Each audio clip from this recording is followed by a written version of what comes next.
할렐루야. 오늘 이 한 달도 하나님의 은혜가 함께 하시길 축복합니다. 내용은 44절 적지 않은 그 분량이지만 사실은 지금 30장부터 계속되는 내용은 사실 간단합니다. 간단한 건 뭐냐면 너희가 이제 죄악으로 인하여서 심판을 받게 되고 바벨론에 의해서 멸망을 당하게 될 것이지만 그러나 하나님의 조건 없는 사랑이 다시 너희에게 임하여서 회복될 것이다. 70년 후에 너희들이 70년의 포로 생활을 해야 되는 것, 멸망을 맞이한 것은 너희의 죄악 때문이고 어쩔 수 없는 일이지만 그러나 결국은 너희가 다시 귀환하게 될 것이고 회복될 것이다 라고 하는, 그래서 30장부터 이 33장 계속 내일 우리가 32장을 읽었습니다만 33장까지는 그 책에, 이 책의 지금 별명이 위로의 책이다라고 하는 그러한 이 별명이 붙어 있지요. 그러면서 오늘 32장에서는 특별히 1절로 15절에서 이처럼 너희는 다시 회복될 것이다라고 하는 하나님의 이 예언이 확실하다는 것을 보여주시기 위한 또 하나의 행위적인 예언을 하도록 하죠. 그게 뭡니까? 자기 작은아버지 숙부의 밭, 아나돗에 있는 숙부의 밭을 이제 사는. 나라가 망하는데 땅을 사서 뭐 하겠어요.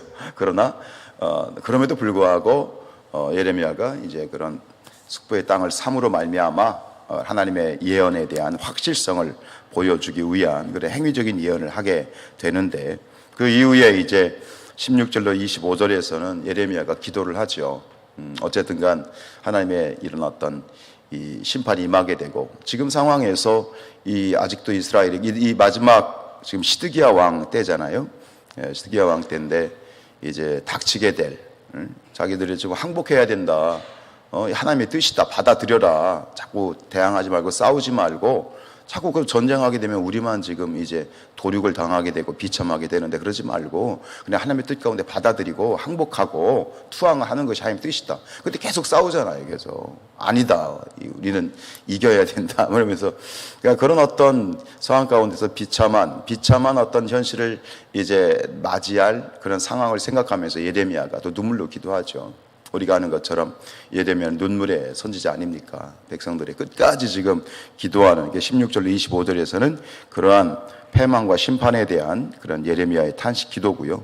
그 다음에 26절로 마지막 절에서는 하나님의 그 기도에 대한 응답이심, 기도에 대한 응답, 회복할 것이다, 다시 돌아올 것이다 라고 하는 하나님의 응답이 있는데, 오늘 1절 말씀에 보면 이때의 시대적인 그런 배경을, 그 역사를 굉장히 자세하게 밝히고 있어요. 1절 읽어볼까요?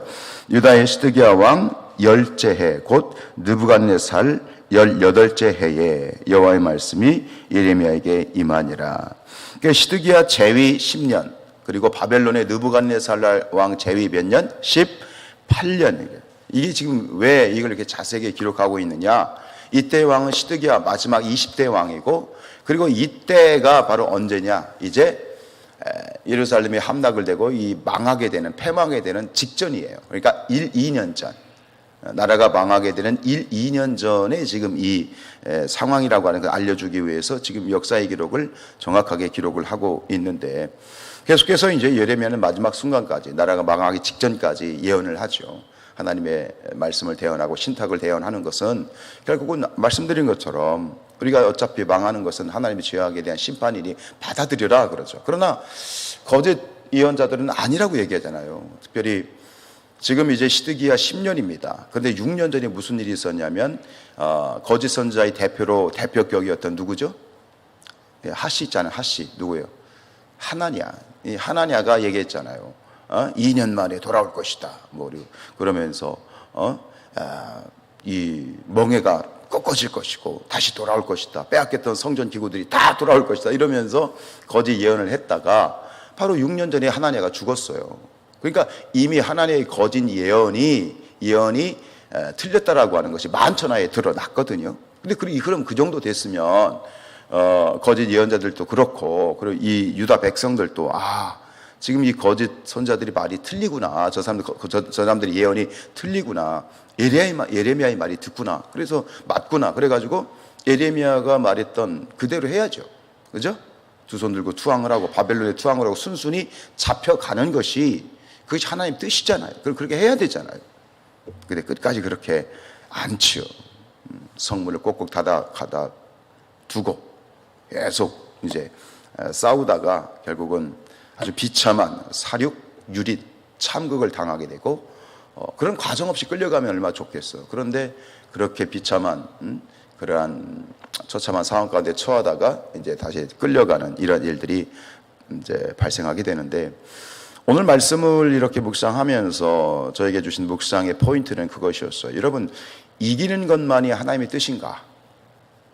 뭐든 하든지 내 뜻대로 내가 원하는 대로 이기고 승리하기를 원하죠? 그죠? 그럼 이기는 것만이 그것이 하나님의 뜻인가? 어떻게 생각하십니까? 내가 이기는 게 하나님 뜻입니까? 그리고 그것이 나에게 득이 되는 것입니까? 그게 아니라는 것을 정확하게 보여주고 있는 것 같아요. 내가 이기는 것, 내 뜻대로 되는 것, 내가 생각한 대로, 지금 내가 생각한 대로 그게 돼야 된다고 생각하는 것. 우리는 가끔 그런 착각을, 내가 아니면 안 된다는 생각을 하죠. 그렇잖아요. 그것이 어떤 책임감일 수도 있고 어떤 나의 정성일 수도 있고 그렇지만, 내가 아니면 안 된다는 것은 그것은 사실 비신앙적인 거예요. 이 역사의 주관은 하나님이시고 이 교회를 이끄시는 분 누구십니까? 하나님이시죠? 그럼 내가 아니어도 돼요, 안 돼요? 되는 거거든요. 근데 가끔 우리는 그게 이제 그 마음은 이해를 하죠. 우리 스스로가 최선을 다한다라고 하는 뜻, 뭔가 이렇게 돼야 될 거라고 하는 나의 생각도 있지만, 그러나 여러분, 내가 아니면 안 되는 게 아니라 내가 아니어도 되는 교회가 돼야 돼요. 저는 그것이 맞다고 생각해요. 가끔 어떤 목회자들이 그런 얘기를 합니다. 야, 우리 교회는 내가 아니면 안 돼. 그런 얘기를 저는 어릴 때부터 많이 들어왔어요. 내가 아니면 이 교회는 안 돼. 목사님도 그런 말씀하세요.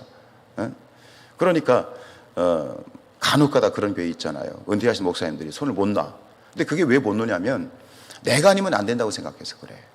그럼 내가 아니면 막 교회가 흔들리고 막 쪼개지고 박살나고 안 될 것 같아. 그 마음은 이해를 하는데, 근데 그걸로 말미암아 교회가 더 어려워질 일들이 가끔 있잖아요. 우리 삶도 마찬가지예요. 신앙도 마찬가지예요. 내가 아니어도 돼요. 그리고 교회를, 그리고 모든 것들을 그렇게 만들어야 된다고 생각하는 주의가 저의 중심이에요. 내가 아니어도 되는 거예요. 결국 오늘 우리가 이 말씀을 통해서 우리가 배우는 건 뭐예요? 가끔 실패하고 좌절할 수도 있고 우리가 멸망할 수도 있는 것, 그 모든 것은 내가 보기에는 아닌 것 같지만 그것도 하나님의 뜻이다 라고 오늘 이 말씀을 통해서 받아들일 수 있는데, 지금 이 바벨론이 에 의해서 멸망을 당하고 70년 동안 나라를 잃어버리고 70년 후에 귀환하지만, 그리고 그때 결정적으로 뭐가 파괴됐어요? 바벨론에 의해서 뭐가 파괴돼요? 솔로몬 성전이 파괴되죠. 근데 이와 비슷한, 거의 똑같은 일이 600년 후에 또 발생해요. 나라가 멸망하고 성전이 파괴되는 일이 또 발생해요. 그게 뭘까요? 여러분, 나라가 이스라엘을 위한 나라가 지금 바벨론에 의해서 70년간 망하죠. 근데 그 이후에 또 이스라엘이 또 망해요. 누구에 의해서? 로마 제국에 의해서. 예수님께서 말씀하셨죠. 이 성이, 예루살렘 성전이 돌 위에 돌 하나 남지 않고 다 박살날 것이다. 그게 바로 로마 제국에 의한 AD 70년의 로마 제국에 의해서 이스라엘이 망합니다. 그런데 바벨론에 의해서 망한 이 구약의 멸망은 70년이었죠. 70년 후에 나라가 회복됐죠. 그런데 AD 70년에 로마에 의해서 이 이스라엘이 망하게 되는데, 그 이후로 나라가 약 2000년 동안 나라가, 이스라엘이라는 국가가 사라집니다. 그러다가 1900년대 중반에 기적같이 나라가 독립을 선언을 해서 지금 이스라엘이 존재하는 거예요. 이 2000년 동안 나라 없이 이스라엘에 나라가 없었어요. 국적이 없었어요. 그 사건이 뭐냐면 AD 70년에 로마에 의해서 멸망을 당하죠. 바로 그때 헤롯 성전이 완전히 파괴가 되는 일이 벌어지게 되는데, 근데 재미있는 것은 그때 하나의 일화가 있어요. 그때 뭐냐면 요하난 벤 자카이라고 하는 랍비의 이야기인데, 이 요하난 벤 자카이가 딱 보니까 이게 그 당시 로마 군대가 예루살렘을 포위했단 말이에요, 성전을. 그러니까 상황을 보니까 안 되겠어. 반드시 이 나라가 망하는 것이 너무나도 확실한 거야. 그러니까 이 요하난 벤 자카이가 몰래 나가가지고 하여튼간 우여곡절 끝에 이 예루살렘 성전 나가가지고 당시의 총사령관, 그 다음 황제가 되었던 베스파시아니우스라고 하는 총사령관을 만나서 단판을 져요. 무슨 단판을 지냐면 내가 예루살렘 성전으로 들어오는 비밀 통로를 알려주겠다. 그런데 한 가지 조건이 있다. 뭐냐면 내가 말씀드리는 한 마을, 한 거리, 그 거리의 이름이 야프네라고 하는 거리인데 그 한 마을, 그 거리, 제가 말씀드리는 그 어느 건물은 건드리지 마라 라는 조건을 달아요. 아니 다른 것도 아니고 조그만 거리에 있는 그런 어떤 학교거든요. 그게 학교가 뭐냐면 성경학교였던 거예요. 결국은 뭐냐, 아니 비밀 통로를 알려주면 요하난 벤 자카이는 나라에 뭐가 되는 거예요? 매공대가 되는 거잖아요. 들어올 수 있는 통로를 알려준다. 어쨌든 그래가지고 이 베스파시아니우스가 수락을 하고 이제 예루살렘 성은 완전히 다 파괴가 됐을 때 그 거리는 살아요. 야프네라고 하는 그 거리, 그거 말했던 그 마을, 동네는 존재하게 되는데 나중에 역사가들은 말하기를 이 요하난 벤 자카이 때문에 나라가 살았고 나라의 민족성이 살았다고 얘기를 해요. 그러면 바로 그 야프네 거리에 있었던 조건을 내걸었던 그곳에 뭐가 있었던 곳이냐? 회당, 즉 성경학교가 있었던 곳이에요. 결국은 무슨 얘기냐면 당시에 그 로마 제국 시하에서 당시에 이스라엘은 끊임없이 로마의 그러한 어떤 이 항쟁을 했어요. 그러나 이스라엘이 망하는 것은 결국 또 누구의 뜻이었어요? 하나님의 뜻이었던 거예요. 2000년 동안 나라 없이 살았죠. 그러니까 2차 대전 때 뭐 유대인들이 막 그런 엄청난 히틀러에 의해서 또 살육을 당하기도 하고 그런 일들이 또 발생하게 되어지는데 말씀을 맺으면 그렇습니다. 여러분 실패와 좌절에도 우리가 안 되는 것도 그것도 승리보다 더 크고 깊은 하나님의 뜻과 계획이 있는 줄로 믿습니다.